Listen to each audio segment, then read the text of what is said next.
Brothers who've been scammed by a gold digger all know. $20,000 a month just isn't enough. After I got into university, my parents raised my monthly living expenses to $20,000, unexpectedly. Once my girlfriend's family found out, they quietly cut her allowance from $2,000 to $1,000. I didn't get it. I asked. Your parents did that, can you still afford to eat? My girlfriend looked pitiful and said, my younger brother's taking the college entrance exam next year too. My mom said it's too hard to support both of us. Honey, if I can't eat enough, you'll take care of me, won't you? I was stunned. You're already acting like a gold digger. Aren't you even a little ashamed?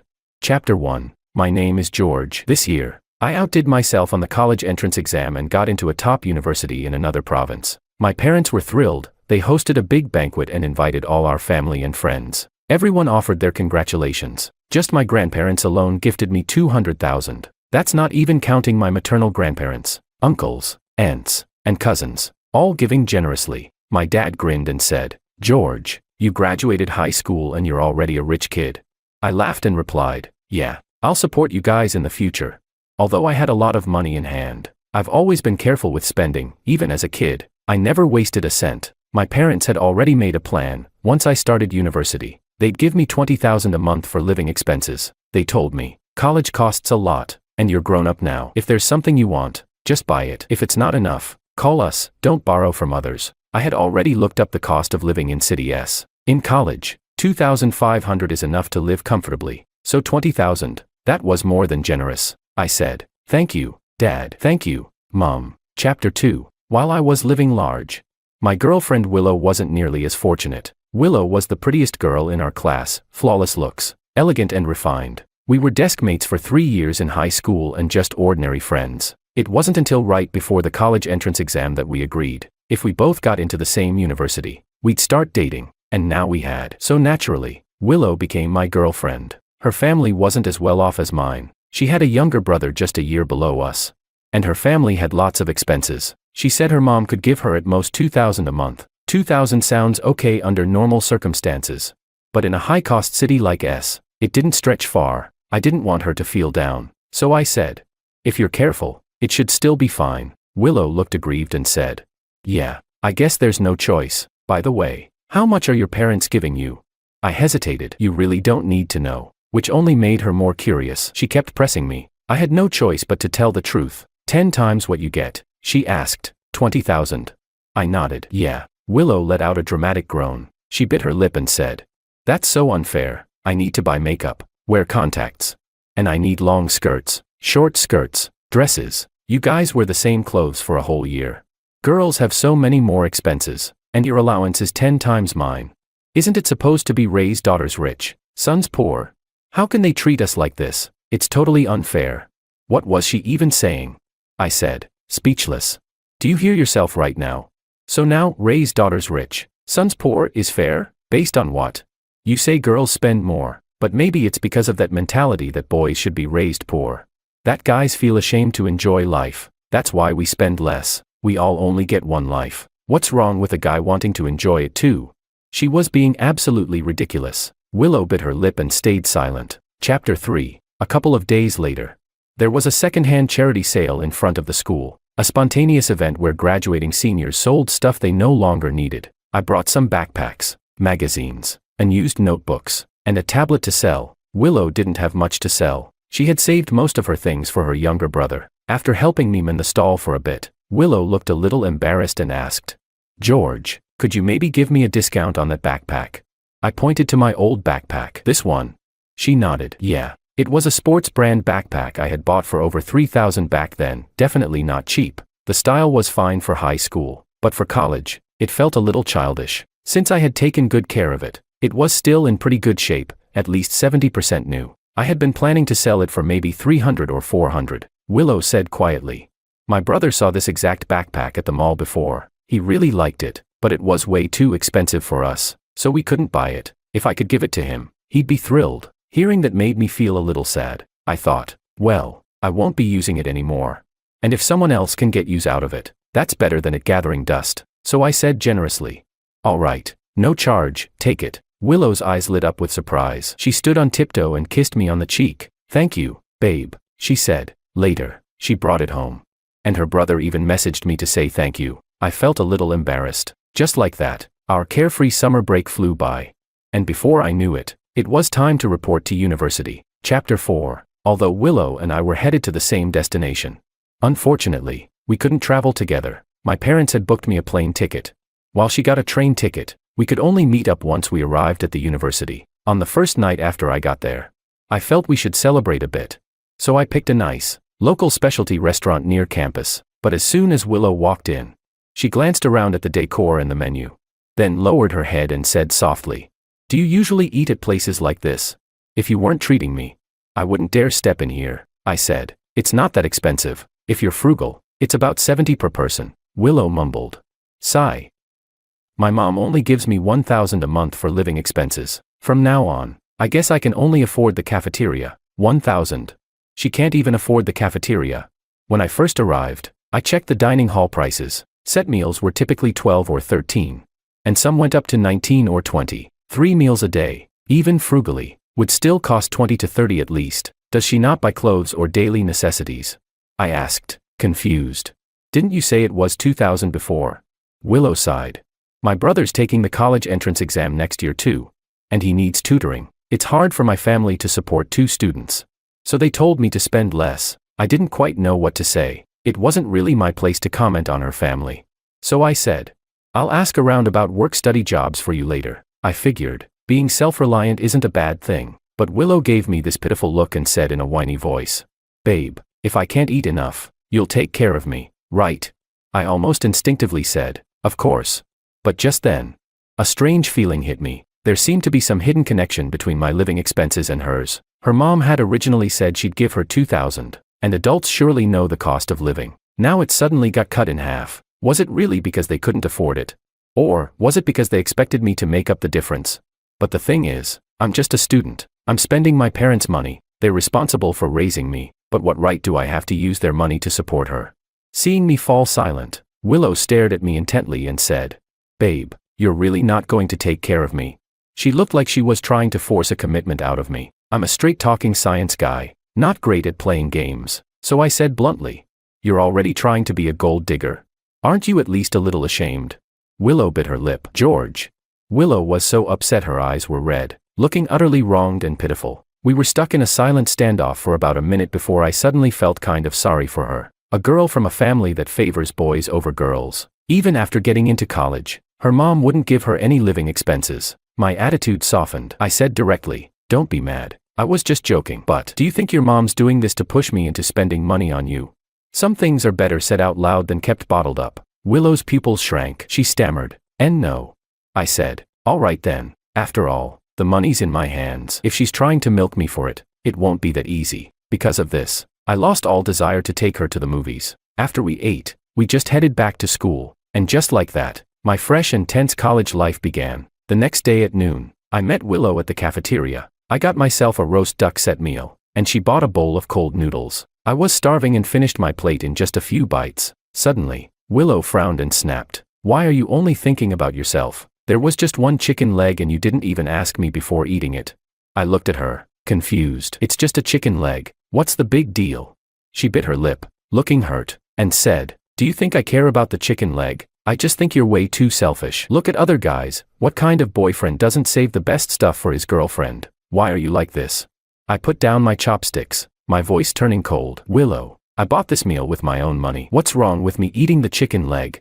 She tried to cut in, but I interrupted her straight away. "If you're eating stuff I bought, then stop with the nonsense. I'm telling you, either eat it or I'll just throw it away. Don't pull this emotional guilt trip on me," she muttered, looking aggrieved. "I'll eat it." I was speechless. After we left the cafeteria, we went to a fruit store. Fruit on campus was pretty pricey. I picked a box of lychees and a box of watermelon. Just as I was about to pay, Willow walked over with a box of durian, looking all pitiful. "Babe, can you get me this one too?" she asked with a pleading look. She wasn't being pushy, just pitiful, so I reached over and paid for it. And just like that, the first month flew by. I checked the balance on my meal card and realized my living expenses were several times higher than the rest of my dorm mates.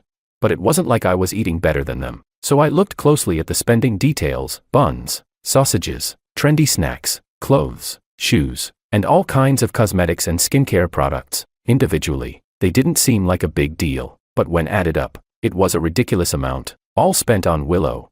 Just thinking about how she even swiped rolls of toilet paper I bought made me start losing patience. That evening, when Willow came to ask me to dinner, I said bluntly, "Sorry, I'm on a fitness kick lately, just eating low-calorie meals." Chapter 5. When Willow heard what I said, she froze for a second, then quickly responded, "Babe, why are you even working out? Health and happiness are what really matter. If you're just eating boiled eggs and boiled chicken breast every day, wouldn't that make you depressed? Besides, I think you might misunderstand. People assume girls like guys with muscles, but that kind of body actually scares me a little. I like you just the way you are now." I was speechless. I had to admit, Willow was pretty cute when she acted all sweet like that. That's probably why my roommates had a great impression of her too. For example, during our first month of school, no matter how hungry she was, she always waited for me to eat together. Even when I was busy, my roommates would often say, "Man, what kind of goddess girlfriend did you find?" But what they didn't know was, Willow was a master of subtlety. At first, she only got a tiny bit of food for herself, claiming she was a girl and couldn't eat much. Then, naturally, she'd start eating off my plate. I didn't mind. In fact, I started ordering extra just to make sure she had enough. Even though deep down I knew my parents gave me that living allowance for myself, not for someone else, I told myself, as long as I was the one buying it, and I was simply sharing with my girlfriend, then it didn't feel so hard to accept. Maybe it's because spending money on someone and sharing with someone are two completely different concepts. And once I got used to this dynamic, things escalated. She started asking me to go shopping with her. She wouldn't directly ask me to buy things. Instead, she'd treat me to a bubble tea first. Then when it was mealtime, I'd naturally feel the need to return the favor and treat her to a big meal. She'd look at me with that pitiful expression and say, "Ugh, my bestie is so annoying. She keeps bragging about how her boyfriend took her to another 5-star hotel buffet. Can you believe how fake some people are?" And when I saw the satisfied smile on her face afterward, I didn't feel bothered at all. Maybe it was because she'd wrapped her intentions in the appearance of mutual give and take. So even though it was totally one-sided, it didn't feel like I was being taken advantage of. Only now do I realize, I've unknowingly taken on most of Willow's living expenses. The day everything exploded between us was last week. I had planned to bring back some mangosteen for my roommates, but before I could give it to them, Willow secretly ate the whole box. Looking at the now empty fruit container, I rubbed my temples and asked, "If you wanted some, couldn't you just buy it yourself?" Willow could tell I wasn't in a good mood. She mumbled, "My family never buys mangosteen. I'd never had it before. You're being so stingy. You get 20,000 yuan a month. This is pocket change to you. Why are you acting so cheap? I'm your girlfriend, aren't I?" She looked both pitiful and infuriating. I gritted my teeth and snapped. My parents gave me 20,000 because they were afraid I wouldn't have enough, not so I could blow all of it.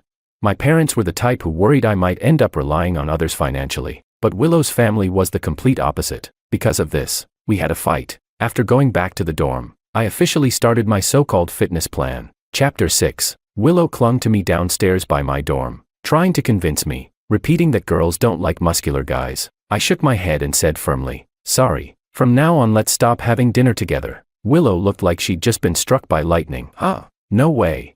And for her, it really was no way. I calmly replied, "I need to strictly control my diet. If I can't even manage my own weight, how can I expect to manage my life?" Seeing that I was determined not to take her to dinner, Willow could only hang her head and walk away in defeat. Once she was gone, my roommate asked, "Hey George, you really not gonna eat?" I burst out laughing and said, "Of course not, let's go eat out."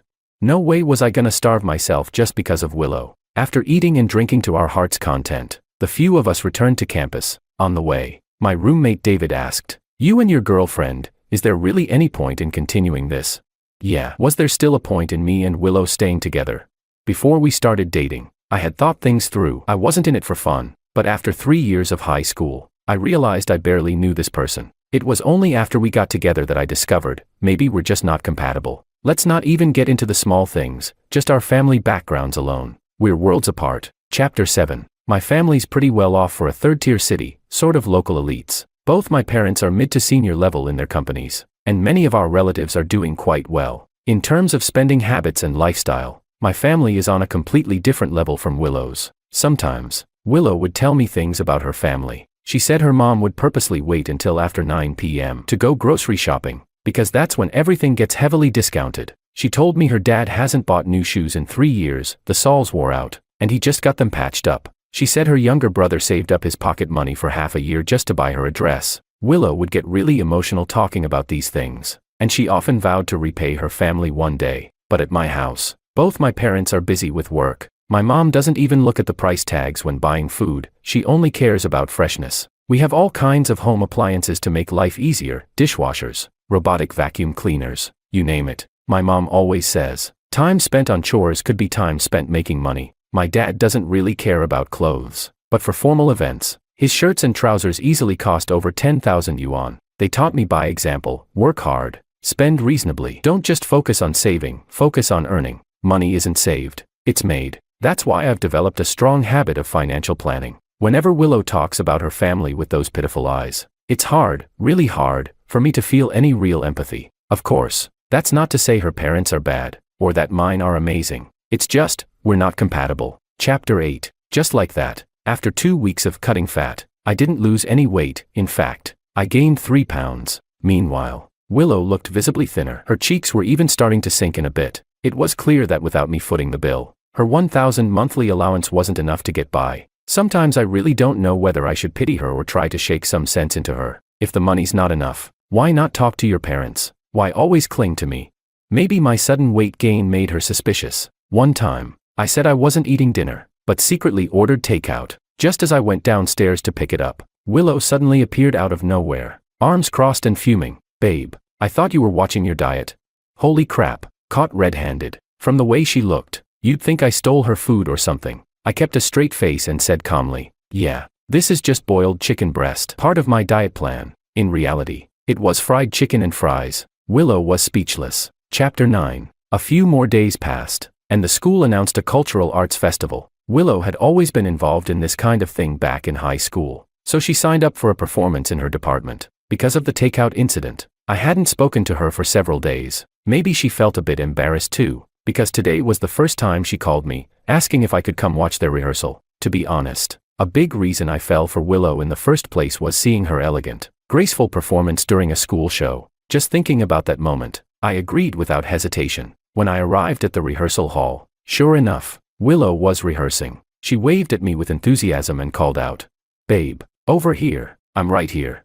In that moment, it felt like I'd been transported back to high school. I sat back and watched their rehearsal for an hour. Willow was front and center, dressed in a white short dress. The skirt swayed beautifully with the rhythm. Honestly, it was quite a sight. When they finished, Willow ran over to me and introduced me to the others. "This is my boyfriend, we were in the same class in high school." Her friends all teased, "Ah, high school sweethearts."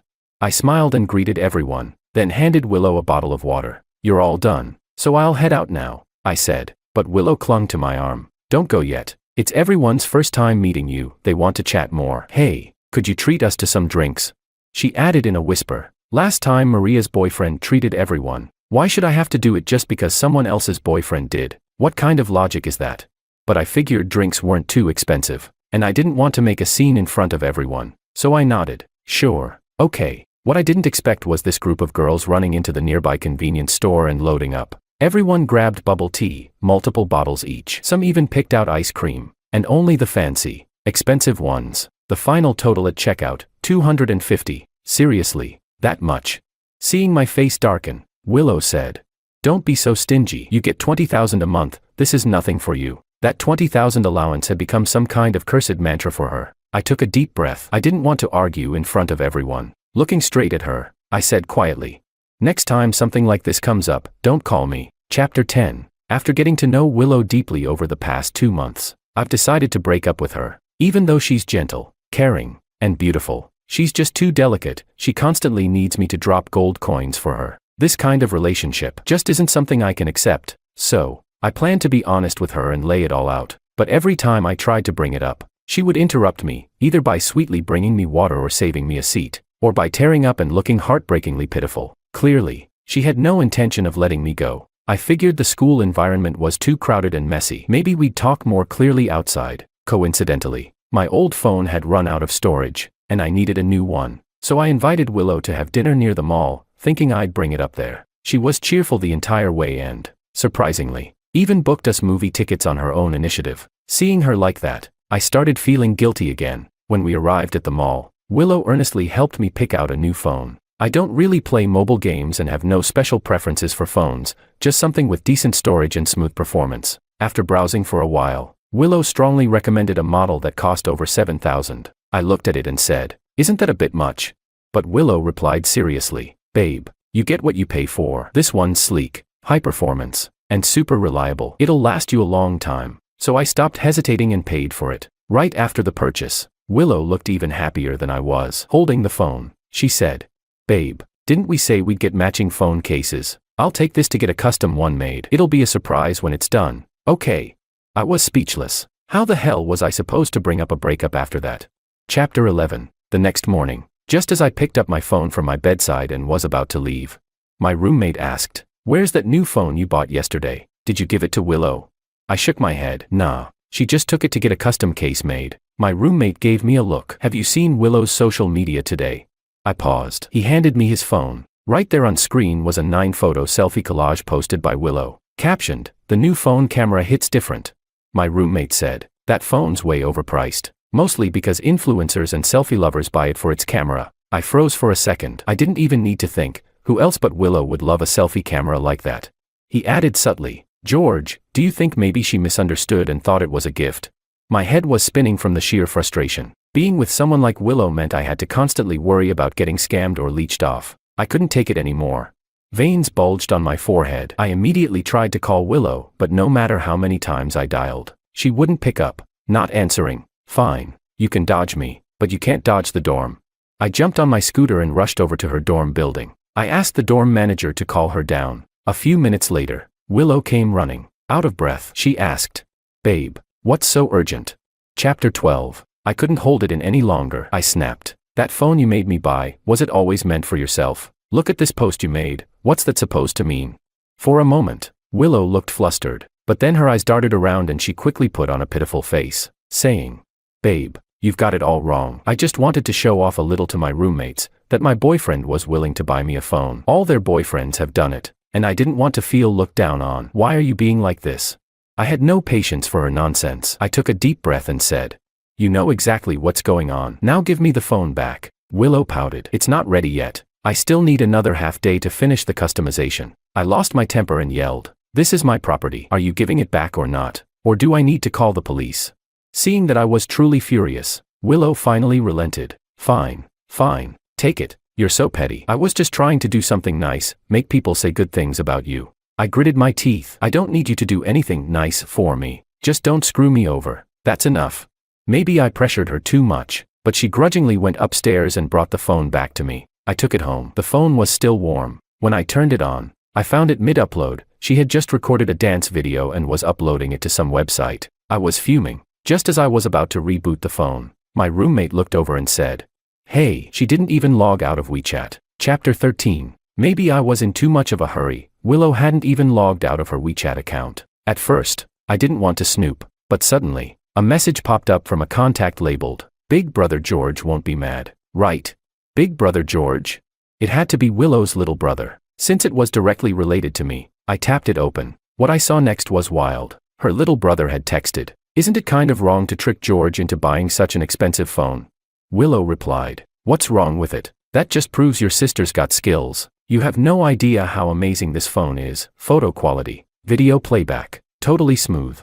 Her brother wrote, "But sis, didn't you save up some money? Just ask mom and dad to buy you one. Don't use George's." Willow replied, "It's fine. I'll just act cute and cry a little in a few days, and he won't have the heart to ask for it back. He totally falls for that stuff. Besides, he's a big spender. He doesn't care. You didn't see it, but yesterday I glanced at his bank balance. Even after buying this phone, he still has over 100,000 in there." Then she sent a bunch of excited emojis, little shocked faces and party icons. Clearly, she was thrilled. Her brother replied, "Over 100,000. Willow responded, "Yup. His stash is bigger than our family's total savings. If I don't spend it, who will?" At that point, my blood pressure was spiking. Her brother messaged again, "I just don't think it's right. I mean, it's his money. You really shouldn't listen to mom about always taking advantage of people." Willow replied, "Being his girlfriend is his privilege. What's wrong with spending a little of his money? Like that backpack last time, you begged mom and dad forever, and they still didn't buy it. George just gave it to me without even blinking. His family's rich, we should redistribute the wealth." So that backpack was one of the triggers, too. If I had known then, I'd rather have tossed it in the trash or sold it for scraps. But even worse was what I saw next. Chapter 14. Her little brother replied, "Sis, I really don't think this is right. It's going to ruin your relationship with him." Willow responded, "It's fine. I've almost trained him to be as obedient as a doormat. But lately, he's been a bit disobedient, so stingy. Total cheapskate." Her brother wrote, "George isn't stupid. If you keep scheming against him, of course he'll be upset. And if he breaks up with you, you'll regret it too late." Willow replied, "Break up? He dares break up with me. Let me tell you something, little bro, if I really wanted to squeeze money out of him, it'd be too easy. The only reason I haven't is because I'm kind-hearted. If he ever takes me to a hotel, I could threaten to report him for forcing me. After that, he'd fall in line real quick and be my ATM for life." Her brother was shocked. "What the hell are you saying? That's false accusation." Willow wrote back, "So what? I even joined a Sugar Baby Gets Rich support group. Tons of girls are doing this. They even share strategy templates." Her brother replied, "You're joking, right? Tell me you're joking." Willow sent back, "Who's joking? I've thought it all through. If George refuses to listen, I'll call the cops. At that point, he'll pay whether he wants to or not, or he can enjoy life in prison. Ha ha ha." Her brother wrote, "You've lost your mind. I'm done talking to you. Do whatever you want." But Willow kept going. "Listen to me, bro. When you get a girlfriend one day, be careful. I haven't done anything yet only because I still have some feelings left. But if George keeps acting up, I'll show him what I'm capable of." Her little brother might have had some conscience. He stopped replying, but Willow kept rambling. "Do you know how rich George's family is? Back in high school, his dad picked him up every day in an Audi A6. If he weren't rich, you think I'd bother with him? Your sister was the school beauty. Okay. Hee hee. When I marry him one day, he'll buy a new house for the whole family. Your tuition and study abroad dreams covered." Chapter 15. After reading the entire chat log, I was so furious I could barely breathe. What kind of hell-level content was this? So this was the real Willow. Absolutely terrifying. My roommates read through everything with me. Everyone was dumbfounded. One of them said, "This is insane. Total psychological warfare. Hell is empty. The devils walk among us." Another muttered, "No wonder Willow had been hinting lately that she didn't have to go back to her dorm at night. I'm naturally conservative, and I'd already been doubting this relationship, so I never crossed that line. Thank God I didn't. So that's what she had planned." One roommate said, "This is messed up. Shouldn't we call the police? Seriously, just knowing people like this exist gives me chills." Another added, but a third roommate scoffed. "Oh come on, the cops won't do anything about this. You think too highly of them." Let me put it this way, if you had slept with her, even with all this chat evidence, the moment she claims you forced her, you're probably going to jail. I fell silent, trying to clear my thoughts. After a long pause, I finally said, "You're right. But even if the police won't help, I'm not going to just sit here and take it. As a modern college student, I'll deal with this gold digger on my own terms." Chapter 16. Heaven had mercy on me. It let me discover Willow's true nature ahead of time. I didn't hold back. I took screenshots of all our chat records, arranged them in order, and pasted them into a PowerPoint. Then, I wrote out every detail of my relationship with Willow, how it started, what happened, and how it ended. Next, I created a group chat. The group included almost all the student union representatives from different departments of our university. People invited others, and the group filled up quickly. I set 2 restrictions for this group. 1, only guys could join, and 2, the number was capped at 49. Sure enough, once Willow's PowerPoint was posted, it spread like wildfire. At first, it only circulated among the male students at S University, so Willow had no idea. She noticed some guys whispering about her and assumed it was because she was too attractive. She even messaged me, "Do you know how popular I am? So many upperclassmen can't stop staring at me. You'll regret this." The next one read, "Babe, but I only like you. Don't ignore me." By the time Willow found out the truth, 2 or 3 days had passed, and pretty much the whole school knew. She exploded with rage and called me, shouting, "George, you're so cruel." I didn't say anything at first, just hit the record button. Then I replied, "Willow, you say I'm cruel. Aren't you the one who's manipulative, shameless, and downright vile? Listen, I'm breaking up with you, and from now on, we have absolutely nothing to do with each other. Don't ever try to contact me again." Finally getting those words out felt amazing. Willow yelled, "I was just joking when I said those things. I was only messing around with my brother. Okay, I didn't actually do anything. Now you've blown this out of proportion and ruined my reputation." I sneered and said, "Reputation? You think you had one? You told me your mom only gave you $1,000 in allowance because she couldn't afford to support 2 kids. Can you swear that's the truth?" I even had some chat logs between her and her mom saved on my phone, things even more outrageous. To put it simply, most of the ideas about taking advantage of me, eating my food, using my money, milking me for everything, were actually her mom's suggestions. Her mom had said, "What's the old saying? A woman marries to live a comfortable life. It's tradition for men to spend money on women. If a guy's too stingy to spend money while dating, what good is he? Sweetheart, don't miss your chance. If you don't spend his money, it's a waste. Their family's loaded. Spending some on you is nothing. Men are dumb. Just say a few sweet words and they'll be falling over themselves to spoil you." When I read that, I was speechless. Willow's mom was either a seasoned manipulator or had read too many self-help books full of manipulative wisdom. Or maybe she really believed her daughter was some sort of goddess and every guy should be falling over himself to simp for her. Either way, I wanted nothing to do with that kind of family. Count me out, forever. Chapter 17. Seeing Willow stammer and fail to get a word out, I mocked her. "Willow, is your mom not very well educated? How come your brain runs like a single-thread CPU? And what exactly does she want from me? Anyway, why doesn't she ever wonder what a boyfriend might be after in you? Women marry so they never have to worry about food and clothing." What's the next line? "Men take a wife so there's someone to keep the household in order. You trot out traditional values when they suit you, but the moment they don't, they're suddenly feudal garbage. If you love tradition so much, go carve the 3 obediences and 4 virtues across your forehead first. Listen up, Willow, what I'm doing is keeping other people from getting scammed. I'm accumulating good karma, and I'm ringing an alarm bell for you so you don't take a wrong step." Willow snarled back, "Fine, you really are ruthless. Go to hell. George, push me hard enough and I'll drag you down with me. Even if I die, I'll take you along for the ride." I laughed, impotent rage. I hung up, dumped her on my block list. Then carried the recording to the police and filed a report with the school. The police said there wasn't hard evidence, but to head trouble off they still summoned Willow in and gave her a lecture. The school took it even more seriously. The counselor called Willow in several times and warned her that if she made remarks like that again she'd be forced to withdraw. Getting expelled would wipe out more than a decade of study. Everything she'd worked for would go up in smoke. After that, Willow kept her head down and never dared to spout nonsense again. When it was all over, one roommate said, "George, you're really brave. Aren't you afraid she'll get back at you?" Honestly, if it were me, I'd just swallow the loss in silence. I thought for a moment. Things had already blown up for me, so I figured I might as well fight it out to the end. The roommate gave me a thumbs up. "You're something else." I laughed. Honestly, someone like that Dottervine type, living off playing the victim and acting pitiful, totally dependent on her host, values her own hide way too much. No way she'd risk her life going all out against me. All the roommates covered their faces and chuckled wryly. So true.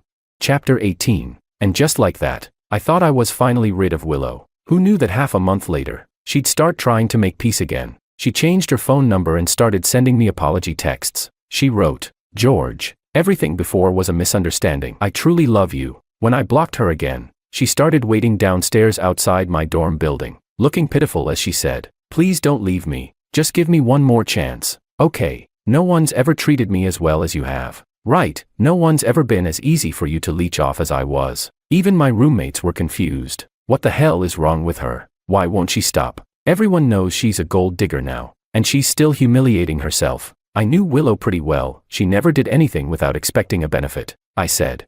Her whole situation blew up, so no other guys would dare go near her now. For Willow, her best bet is to get back with me, then all the rumors would fall apart. Everyone would just think we had a fight and broke up. No big deal. My roommate nodded. Got it. Never expected her to be that calculating. Genius. Honestly, I chuckled. Exactly. For people as shameless as her, I have my own ways. After all, the school had already given her a serious warning. So I went straight to one of our department's professors and explained Willow's recent behavior. Given everything that had happened before, I said I was genuinely worried she might try to harm me. The professor took it seriously and immediately contacted Willow's student advisor. And after that, there was no after that, because I never saw Willow again. Chapter 19. After that, I lived quite happily at school and barely heard anything about Willow anymore. Some people said her entire freshman year was miserable. Because of that infamous PowerPoint, the guys stayed far away from her, and even the girls looked down on a gold digger like her. So, in the end, she was almost always alone, completely ignored and friendless.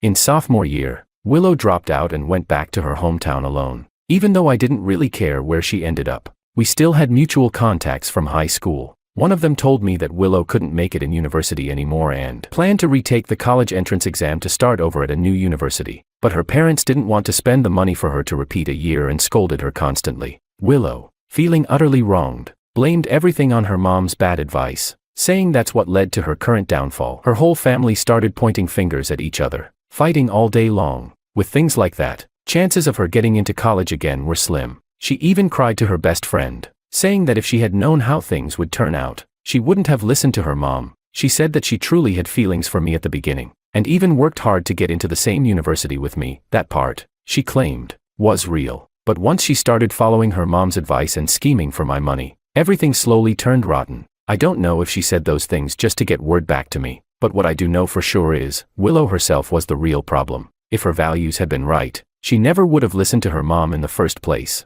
Judging by the way she talked with her younger brother, she didn't think anything was wrong. On the contrary, she was proud and smug about it. Now, she's pushing all the blame onto her parents again. Just another performance, another act of fake innocence. Chapter 20. With Willow gone from campus, even the air I breathed felt fresher. I could finally eat whatever I wanted, go to the cafeteria whenever I liked. Thinking back on everything that happened, it was all just one big farce. But of course, I also learned a lot from Willow, like how you should never flaunt your wealth, and how indecision can cost you dearly. When it comes to right and wrong, you have to stand firm. A situation is either black or white, there's no gray area. Whether someone is a gold digger doesn't depend on how much they took from you, but whether they had the intention and acted on it. Even if it's just 1 cent, if it came from manipulation or deceit, that's gold digging. Willow's incident also left a lasting impact on our university. That group I created, it stayed. It even got renamed, University Gold Digger Watch Group. The group's members came and went, passing the torch from one generation to the next. But everyone consciously kept the member count at 49. People said the group was like a magical mirror that revealed true natures. Anyone with questionable behavior could be posted there, helping the brothers steer clear. So whenever a top-tier gold digger showed up, she'd quickly earn a spot in the group archives. From girls dating multiple guys at once, to radical feminists, to freeloaders from infamous dorms, every gold digger at S University ended up with a case file. It basically became a survival guide for incoming students, a handbook to keep the brothers from getting scammed. In my graduation year, I solemnly passed the role of group admin to the student union president from the junior class. The new admin gave me a pledge. Senior, I swear I'll protect this group and pass on the legacy. I nodded seriously. Gold diggers are getting more subtle these days. You've got a long battle ahead.